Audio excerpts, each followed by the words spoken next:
everyone, Kat here. Hope you're all doing really well, and I hope you're in the mood for another edition of reading through my collection of Poe. And if that's not your thing, check the description box below. I've got plenty of other bookish and also the cute animal fun for you. So if you find something that makes you smile, make sure to like and subscribe so you don't miss out on more. Now, as a lot of y'all know, I've been trying to read through this. And also, there's a Netflix series, Fall of the House of Usher, which is based on the Edgar Allan Poe tale, and each episode is sourced off of a different one of his stories. A few of which I've already read for you, and other ones that are kind of long. So, this one that I'm going to read for you today is a little long too. So, if you need a nap like Big Girl here, don't feel bad. Turn the volume up, put the phone down, and y'all can take a nap or go on about your lives, and I'll read you a story. Cause today's tale is The Pit and the Pendulum, which is a bit longer than what I normally read for you. Oh, is it too bright for the biggity bugs? It's like, it's past my lunchy times and it's nappy time. So you're gonna get a cute sweepy face. And I'm gonna get slapped, apparently. She's lucky she's so cute. She's coasting by on her looks like she's been doing since she was a puppy. So, what do you think? You ready for a story, big girl? She's like, I don't care. Just keep petting me. Shut up, mama. Just pet me or give me food. Uh, yeah, I'm not even gonna try to read the intro. That there's always a little bit of something before each story. But that is, yeah, I don't know what language. I'm going to guess probably Latin, because it looks all fancy and like nothing I can have hopes of even like sounding out. And appropriate for Poe to have like Latin stuff in here. Okay, bye, big girl. She said the footstool was way more comfy. There's too much blanket up here for somebody that's already got a built-in, fur coat. So, I was sick unto death with that long agony, and when they at length unbound me, and I was permitted to sit, I felt that my senses were leaving me. The dread sentence of death, was the last of distinct accentuation which reached my ears. After that, the sound of the inquisitorial voices seemed merged in one dreamy, indeterminate hum. It conveyed to my soul the idea of revolution, perhaps from its association and fancy with the burr of a mill wheel. This only for a brief period, for presently I heard no more, yet for a while I saw, but with how terrible an exaggeration! I saw the lips of the black-robed judges. They appeared to me whiter than the sheet upon which I traced these words, and thin even to the grotesqueness, thin with the intensity of their expression of firmness, of immovable resolution, of stern contempt of human torture. I saw that the decree of what to me was fate were still issuing from those lips. I saw them writhe with a deadly locution. I saw them fashion the syllables of my name, and I shuddered because no sound succeeded. I saw, too, for a few moments of delirious horror, the soft and nearly imperceptible waving of the sable draperies which enwrapped the walls of the apartment. And then my vision fell upon the 7 tall candles upon the table. At first they wore the aspect of charity, and seemed white and slender angels who would save me. But then, all at once, there came a most deadly nausea over my spirit, and I felt every fiber in my frame thrill as if I had touched the wire of a galvanic battery. And the angel forms became meaningless specters with heads aflame, and I saw that from them there would be no help. And then there stole into my fancy, like a rich musical note, the thought of what sweet rest there must be in the grave. The thought came gently and stealthily, and it seemed long before it attained full appreciation. But just as my spirit came at length properly to feel and entertain it, the figures of the judges vanished, as if magically, from before me. The tall candles sank into nothingness, Their flames went out utterly. The blackness of darkness supervened. All sensations appeared swallowed up in a mad rushing descent as of the soul into Hades. Then silence and stillness and night were the universe. I had swooned, but still will not say that all of consciousness was lost. What of it remained I will not attempt to define, or even describe, yet all was not lost. In the deepest slumber, no. In delirium, no. In a swoon, no. In death, no. Even in the grave, all is not lost. Else there is no immortality for man. Arousing from the most profound of slumbers, we break the gossamer web of some dream. Yet in a second afterward, so frail may that web have been, we remember not that we have dreamed. In the return to life from the swoon, there are two stages. First, that of sense of mental or spiritual. Secondly, that of the sense of physical existence. It seems probable that if, upon reaching the second stage, we could recall the impressions of the first, we should find these impressions eloquent in memories of the gulf beyond. And that gulf is what? How at least shall we distinguish its shadows from those of the tomb? But if the impressions of what I have termed the first stage are not, at will, recalled, yet after a long interval do they not come unbidden, while we marvel whence they came? He who has never swooned is not he who finds strange palaces and wildly familiar faces in coals that glow. Is not he who beholds floating in midair the sad visions that the many may not view? Is not he who ponders over the perfume of some novel flower? Is not he whose brain grows bewildered with the meaning of some musical cadence which has never before arrested his attention? Amid frequent and thoughtful endeavors to remember, amid earnest struggles to regather some token of the state of seeming nothingness into which my soul had lapsed, there have been moments when I have dreamed of success. There have been brief, very brief, periods when I have conjured up remembrances which the lucid reason of a latter epoch assures me could have had reference only to that condition of seeming unconsciousness. These shadows of memory tell, indistinctly, of tall figures that lifted and bore me in silence, down, down, still down, till a hideous dizziness oppressed me at the mere idea of the indeterminableness of the descent. They tell also of a vague horror at my heart, on account of that heart's unnatural stillness. Then comes a sense of sudden motionlessness throughout all things, as if those who bore me, a ghastly train, had outrun, in their descent, the limits of the limitless, and paused from the wearisome of their toil. After this I call to mind flatness and dampness. And then all is madness. The madness of a memory which busies itself among forbidden things, which are always the best. Very suddenly there came back to my soul motion and sound, the tumultuous motion of the heart, and, in my ears, the sound of it beating. Then a pause in which all is blank. Then again sound and motion and touch, a tingling sensation pervading my frame. Then the mere consciousness of existence, without thought, a condition which lasted long. Then, very suddenly, thoughts, and shuddering terror, and earnest endeavor to comprehend my true state. Then a strong desire to lapse into insensibility. Then a rushing revival of soul, and a successful effort to move. And now a full memory of the trial, of the judges, of the sable draperies, of the sentence, of the sickness, of the swoon.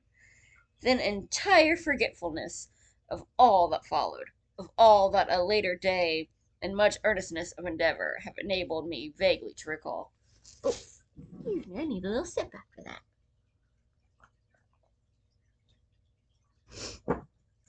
So far, I had not opened my eyes.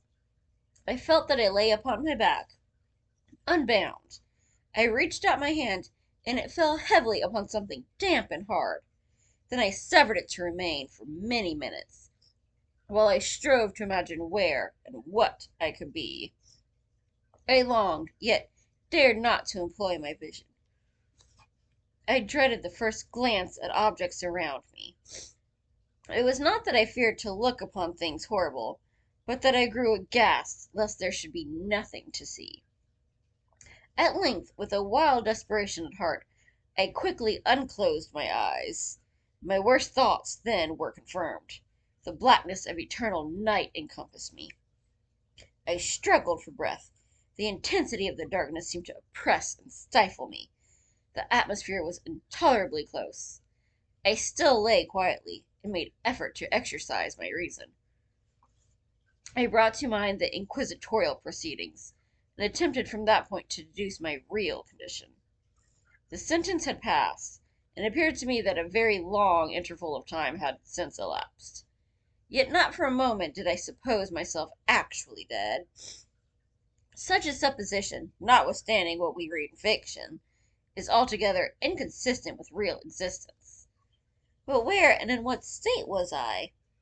The condemned to death, I knew, perished usually at the auto de auto da fes, and one of these had been held on the very night of the day of my trial.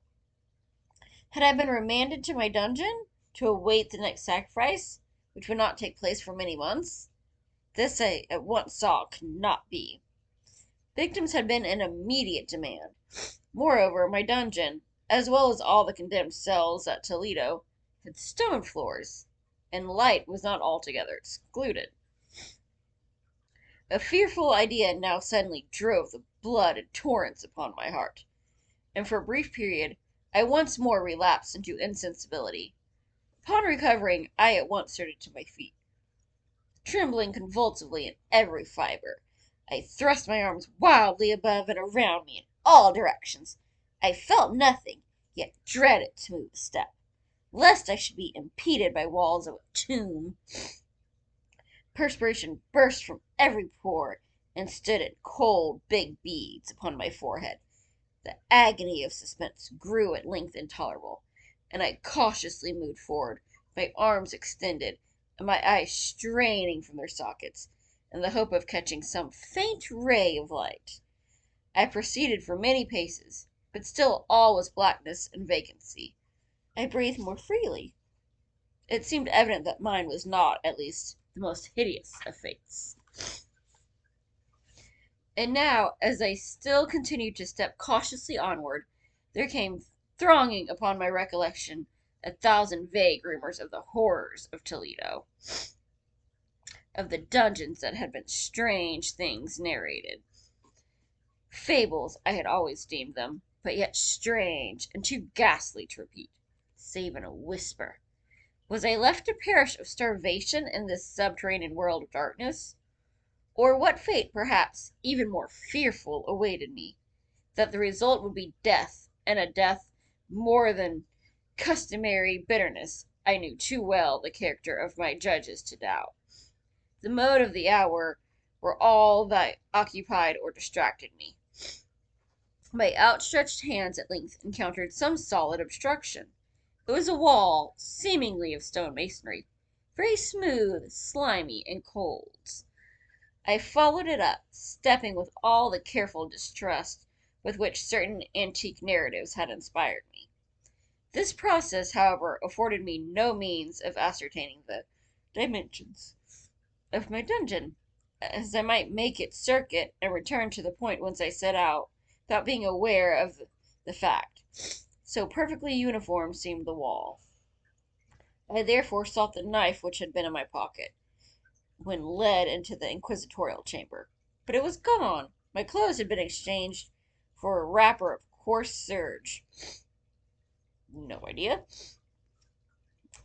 I had thought of forcing the blade in some minute crevice of the masonry, so as to identify my point of departure.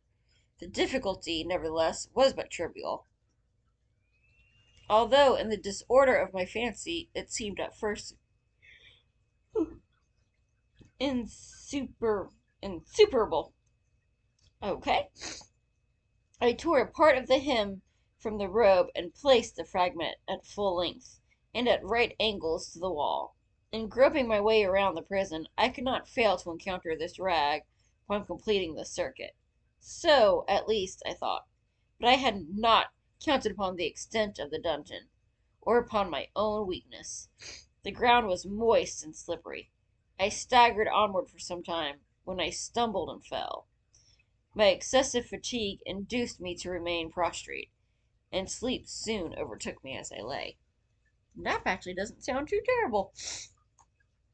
She agrees. Upon awaking and stretching forth an arm, I found beside me a loaf and a pitcher with water.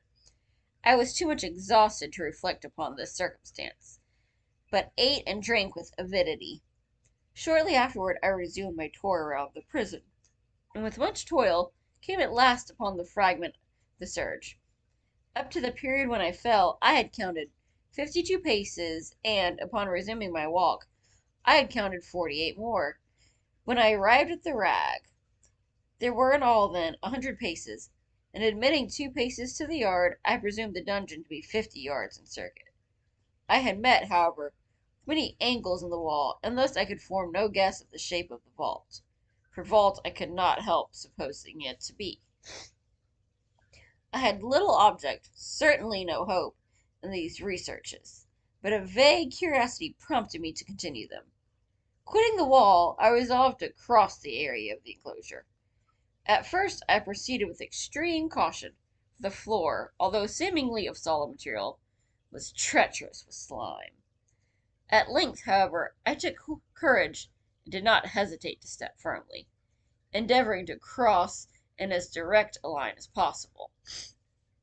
I had advanced some 10 or 12 paces in this manner, when the remnant of the torn hem of my robe became entangled between my legs. I stepped on it and fell violently on my face. Ouch! In the confusion attending my fall, I did not immediately apprehend a somewhat startling circumstance, which yet, in a few seconds afterward, and while I still lay prostrate, arrested my attention. It was this: my chin rested upon the floor of the prison, but my lips and the upper portion of my head, although seemingly at a less elevation than the chin, touched nothing. At the same time my forehead seemed bathed in a clammy vapor, and the peculiar smell of decayed fungus arose to my nostrils. I put forward my arm and shuddered to find that I had fallen at the very brink of a circular pit, whose extent, of course, I had no means of ascertaining. Groping about the masonry just below the margin, I succeeded in dislodging a small fragment and let it fall into the abyss. For many seconds I hearkened to its reverberations as it dashed against the sides of the chasm in its descent. At length there was a sullen plunge into water, succeeded by loud echoes. At the same moment there came a sound resembling the quick opening and as rapid closing of a door overhead, while a faint gleam of light flashed suddenly through the gloom, and as suddenly faded away. I saw clearly the doom which had been prepared for me, and congratulated myself upon the timely accident by which I had escaped. Another step before my fall, and the world had seen me no more, and the death just avoided was of that very character which I had regarded as fabulous and frivolous in the tales respecting the Inquisition. To the victims of its tyranny, there was the choice of death with its direst physical agonies, or death with its most hideous and moral horrors. I had been reserved for the latter. By long suffering, my nerves had been unstrung, until I trembled at the sound of my own voice, and had become in every respect a fitting subject for the species of torture which awaited me. Shaking in every limb, I groped my way back to the wall, resolving there to perish rather than risk the terrors of the wells, of which my imaginations now pictured many and various positions about the dungeon. In other conditions of mind, I might have had courage to end my misery at once, by a plunge into one of these abysses. But now I was the veriest of cowards. Neither could I forget what I had read of these pits, that the sudden extinction of life formed no part of their most horrible plan. Agitation of spirit kept me awake for many long hours, but at length I again slumbered. Upon arousing, I found by my side, as before, a loaf and a pitcher of water. A burning thirst consumed me, and I emptied the vessel at a draught. It must have been drugged, for scarcely had I drunk before I became irresistibly drowsy. A deep sleep fell upon me, a sleep like that of death. How long it lasted, of course, I know not. But when, once again, I unclosed my eyes, the objects around me were visible, by a wild sulphurous luster, the origin of which I could not at first determine. I was enabled to see the extent and aspect of the prison. In its size I had been greatly mistaken. The whole circuit of its walls did not exceed 25 yards. For some minutes this fact occasioned me a world of vain trouble. Vain indeed, for what could be of less importance, under the terrible circumstances which environed me, than the mere dimensions of my dungeon? But my soul took a wild interest in trifles, and I busied myself in endeavors to account for the error I had committed in my measurement. The truth at length flashed upon me. In my first attempt at exploration I had counted 52 paces. Upon the period when I fell, I must have then been within a pace or two of the fragment of the surge. In fact, I had nearly performed the circuit of the vault. I then slept, and upon awakening I must have returned upon my steps, thus supposing the circuit nearly double what it actually was. My confusion of mind prevented me from observing that I had begun my tour at the wall to the left, and ended it with the wall to the right. I had been deceived, too, in respect to the shape of the enclosure. In feeling my way I had found many angles, and thus deduced an idea of great irregularity. So potent is the effect of total darkness upon one arousing from lethargy or sleep. The angles were simply those of a few slight depressions or niches at odd intervals. The general shape of the prison was square. What I had taken for masonry seemed now to be iron, or some other metal, in huge plates, whose sutures or joints occasioned the depression. The entire surface of this metallic enclosure was rudely daubed in all the hideous and repulsive devices to which the charnel superstition of the monks had given rise. The figures of fiends in aspects of menace, with skeleton forms, and other more really fearful images, overspread and disfigured the walls. I observed that the outlines of these monstrosities were sufficiently distinct, but that the colors seemed faded and blurred, as if from the effects of a damp atmosphere. I now noticed the floor, too, which was of stone, and the center yawned the circular pit from whose jaws I had escaped. But it was the only one in the dungeon.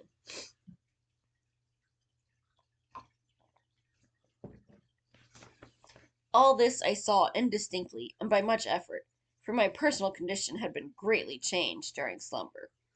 I now lay upon my back, and at full length on a species of low framework. To this I was securely bound by a long strap resembling a circingle. It passed in many convolutions about my limbs and body, leaving at liberty only my head, and my left arm to such extent that I could, by dint of much exertion, supply myself with food from an earthen dish which lay by my side on the floor. I saw, to my horror, that the pitcher had been removed. I say to my horror, for I was consumed with intolerable thirst. This thirst it appeared to be the design of my persecutors to stimulate, for the food in the dish was meat pungently seasoned. Sneaky, sneaky. Good food to make you thirsty.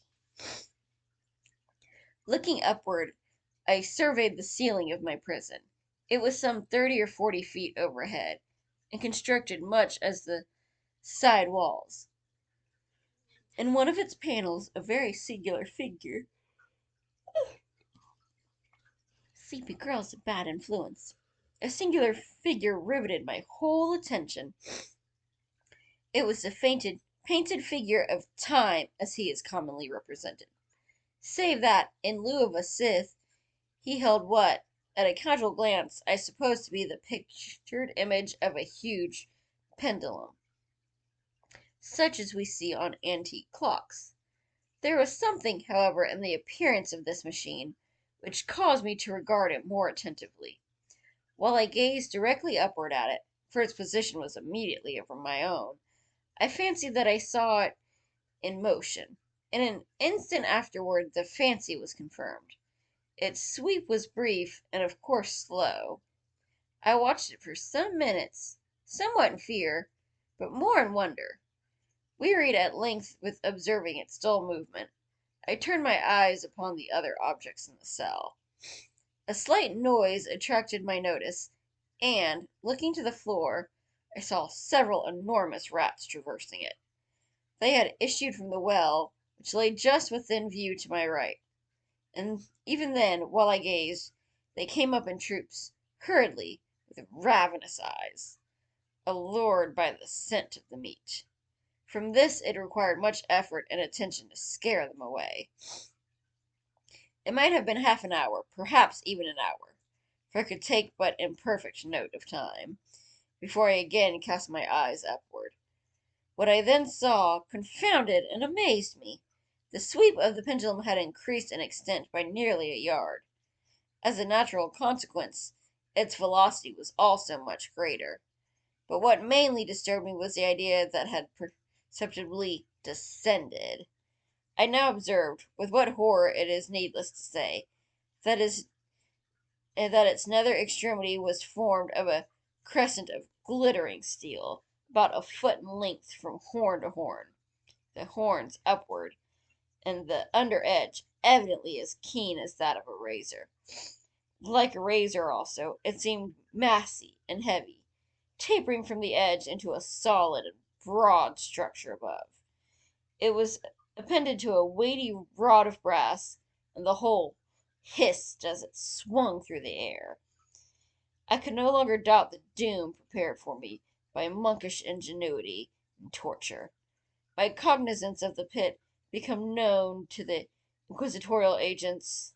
The pit, whose horrors had been destined for so bold a recusant as myself. The pit, typical of hell, and regarded by rumor as the ultima thule of all their punishments. The plunge into this pit I had avoided by the merest of accidents. I knew that surprise, or entrapment into torture, formed an important portion of all the grotesquerie of the dungeon deaths. Having failed to fall, it was no part of the demon plan to hurl me into the abyss, and thus, there being no alternative, a different and milder destruction awaited me. Milder! I half smiled in my agony as I thought of such application of the term. What boots it to tell of the long, long hours of horror, more than mortal, during which I counted the rushing oscillations of the steel, inch by inch, line by line, with a descent only appreciable at intervals that seemed ages. Down and still down it came. Days passed. It might have been that many days passed, ere it swept so closely over me as to fan me with its acrid breath. The odor of the sharp steel forced itself into my nostrils. I wearied heaven with my prayer for its more speedy descent. I grew frantically mad, and struggled to force myself upward, against the sweep of the fearful scimitar. And then I fell suddenly calm, and lay smiling at the glittering death, as a child at some rare bauble. There was another interval of utter insensibility. It was brief, for, upon again lapsing into life, there had been no perceptible descent in the pendulum. But it might have been long, for I knew there were demons who took note of my swoon, and who could have arrested the vibration at pleasure. Upon my recovery, too, I felt very, inexpressibly sick and weak, as if through long inanition. Ah, that's a new word. Even amid the agonies of that period, the human nature craved food. With painful effort, I outstretched my left arm as far as my bonds permitted, and took possession of the small remnant which had been spared me by the rats. As I put a portion of it within my lips, there rushed to my mind a half-formed thought of joy, of hope. Yet what business had I with hope? It was, as I say, a half-formed thought. Man has many such, which are never completed. I felt that it was of joy, of hope, felt also that it had perished in its formation. In vain I struggled to perfect, to regain it. Long suffering had nearly annihilated all my ordinary powers of mind. I was an imbecile, an idiot.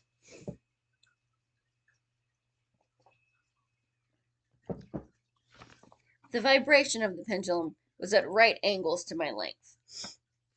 I saw that the crescent was designed to cross the region of my heart. It would fray the serge of my robe. It would return and repeat its operations again and again, notwithstanding its terrifically wide sweep, some 30 feet or more, and the hissing vigor of its descent, sufficient to sunder these very walls of iron. Still, the fraying of my robe would be all that, for several minutes, it would accomplish. And at this thought I paused. I dare not go farther than this reflection. I dwelt upon it with a pertinency of attention, as if, in so dwelling, I could arrest here the descent of the steel. I forced myself to ponder upon the sound of the crescent as it should pass across the garment, upon the peculiar thrilling sensation which the friction of cloth produces on the nerves. I pondered upon all this frivolity until my teeth were on edge. Down, steadily down, it crept. I took a frenzied pleasure in contrasting its downward with its lateral velocity. To the right, to the left, far and wide, with the shriek of a damned spirit. To my heart with the stealthy pace of the tiger. I alternately laughed and howled as the one or the other idea grew predominant. Down, certainly, relentlessly down. It vibrated within 3 inches of my bosom. I struggled violently, furiously, to free my left arm. This was free only from the elbow to the hand. I could reach the latter from the platter beside me, to my mouth, with great effort, but no farther. Could I have broken these fastenings above the elbow, I would have seized and attempted to arrest the pendulum. I might as well have attempted to arrest an avalanche. Down, still unceasingly, still inevitably, down. I gasped and struggled at each vibration. I shrunk convulsively at every sweep. My eyes followed its outward or upward whirls with the eagerness of the most unmeaning despair. They closed themselves spasmodically at the descent, although death would have been relief. Oh, how unspeakable! Still I quivered at every nerve to think how slight a sinking of the machinery would precipitate that keen, glistening axe upon my bosom. It was hope that promoted the nerve to quiver, the frame to shrink. It was hope, the hope that triumphs on the rack, that whispers to the death-condemned, even in the dungeons of the Inquisition. I saw that some 10 or 12 vibrations would bring the steel in actual contact with my robe. And with this observation there suddenly came over my spirit all the keen, collected calmness of despair. For the first time during many hours, or perhaps days, I thought. It now occurred to me that the bandage, or surcingle, I have never seen that word before, which enveloped me was unique. I was tied by no separate cord, The first stroke of the razor-like crescent, athwart any portion of the band, would so detach it that it might be unwound from my person by means of my left hand. But how fearful, in that case, the proximity of the steel! The result of the slightest struggle, how deadly! Was it likely, moreover, that the minions of the torturer had foreseen and provided for this possibility? Was it probable that the bandage across my bosom was in the track of the pendulum? Dreading to find my faint, and as it seemed, in last hope frustrated, I so far elevated my head as to obtain a distinct view of my breast. This circle enveloped my limbs and body close in all directions, save in the path of the destroying crescent. Scarcely had I dropped my head back into its original position when there flashed upon my mind what I cannot better describe than as the unformed that half of that idea of deliverance to which I had previously alluded, and of which moiety, another new one, only floated indeterminately through my brain when I raised food to my burning lips. The whole thought was now present, feeble, scarcely sane, scarcely definite, but still entire. I proceeded at once, with the nervous energy of despair, to attempt its execution. For many hours the immediate vicinity of the low framework upon which I lay had been literally swarming with rats. They were wild, bold, ravenous, their red eyes glaring upon me as if they waited but for motionlessness on my part to make me their prey. To what food, I thought, have they become accustomed in that well? They had devoured, in spite of all my efforts to prevent them, all but a small remnant of the contents of the dish. I had fallen into a habitual seesaw or wave of the hand about the platter, and, at length, the unconscious uniformity of the movement deprived it of effect. In their voracity, the vermin frequently fastened their sharp fangs into my finger. With the particles of the oily and spicy viand which now remained, I thoroughly rubbed the bandage wherever I could reach it. Then, raising my hand from the floor, I lay breathlessly still. At first the ravenous animals were startled and terrified at the change, at the cessation of movement. They shrank alarmedly back. Many sought the well, but this was only for a moment. I had not counted in vain upon their voracity. Observing that I remained without motion, one or two of the boldest leaped upon the framework and smelt up the circingle. This seemed the signal for a general rush. Forth from the well they hurried in fresh troops. They clung to the wood, they overran it, and leaped in hundreds upon my person. The measured movement of the pendulum disturbed them not at all.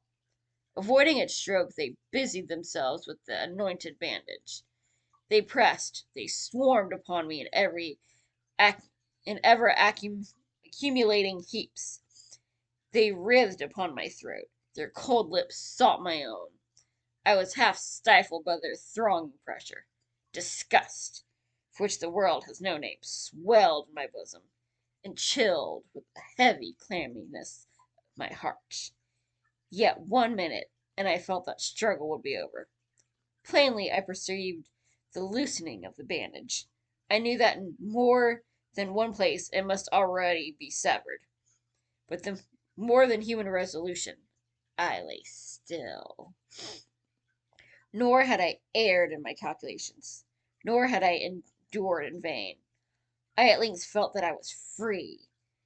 The circingle hung in ribbons from my body, but the stroke of the pendulum already pressed upon my bosom. It had divided the serge of my robe, it had cut through the linen beneath. Twice again it swung, and a sharp sense of pain shot through every nerve. But the moment of escape had arrived. At a wave of my hand, my deliverers hurried tumultuously away. With a steady movement, cautious, sidelong, shrinking and slow, I slid from the embrace of the bandage and beyond the reach of the scimitar. For the moment, at least, I was free. Free! And in the grasp of the Inquisition. I had scarcely stepped from my wooden bed of horror upon the stone floor of the prison, when the motion of the hellish machine ceased, and I beheld it drawn up by some invisible force through the ceiling. Ooh. This was a lesson which I took desperately to heart. My every motion was undoubtedly watched. Free, I had but escaped death in one form of agony, to be delivered unto worse than death in some other. With that thought, I rolled my eyes nervously around the barriers of iron that hemmed me in. Something unusual, some change which, at first, I could not appreciate distinctly, it was obvious, had taken place in the apartment.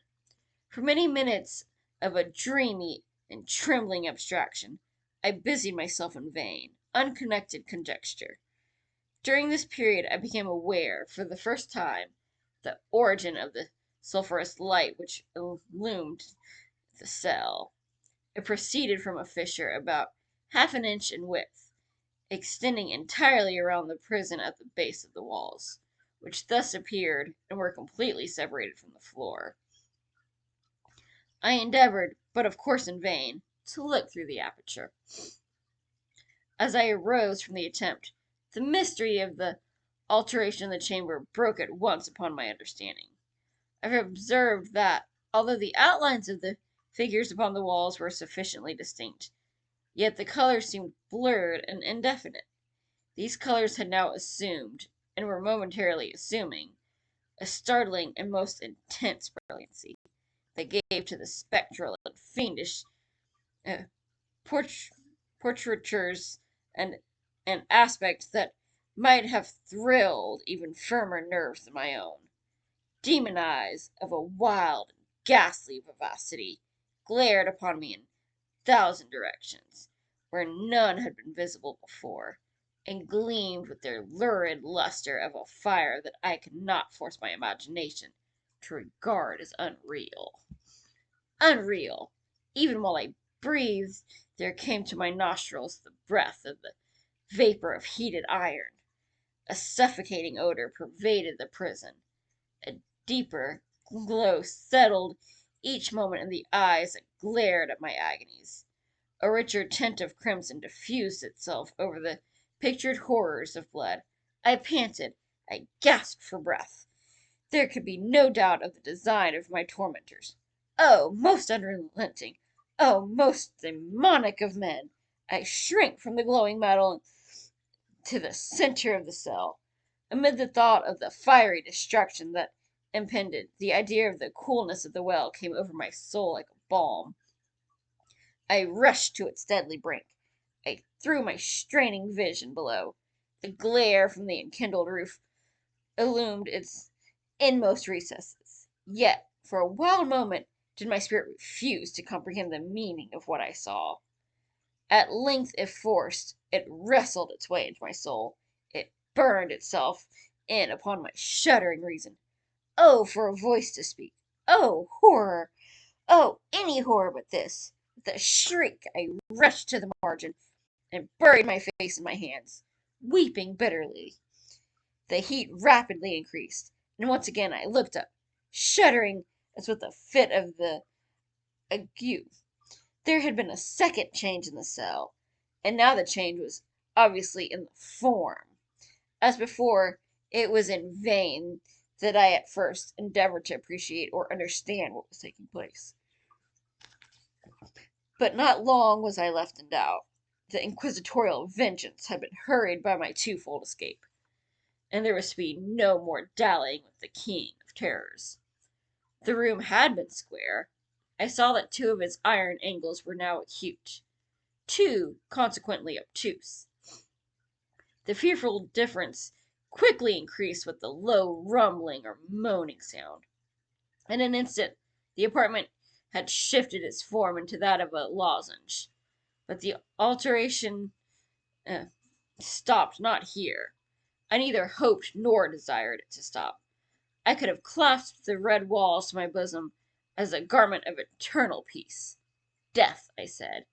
Any death but that of the pit. Fool! Might I not have known that into the pit it was the object of the burning iron to urge me? Could I resist its glow? Or if even that, could I withstand its pressure? And now, flatter and flatter grew the lozenge, with a rapidity that left me no time for contemplation. Its center, and of course its greatest width, came just over the yawning gulf. I shrank back. The closing walls pressed me relentlessly onward. At length, from my seared and writhing body there was no longer an inch of foothold on the firm floor of the prison. I struggled no more, but the agony of my soul found vent in one loud, long, and final scream of despair. I felt that I tottered upon the brink. I averted my eyes. There was a discordant hum of human voices. There was a loud blast as of many trumpets. There was a harsh grating as of a thousand thunders. The fiery walls rushed back.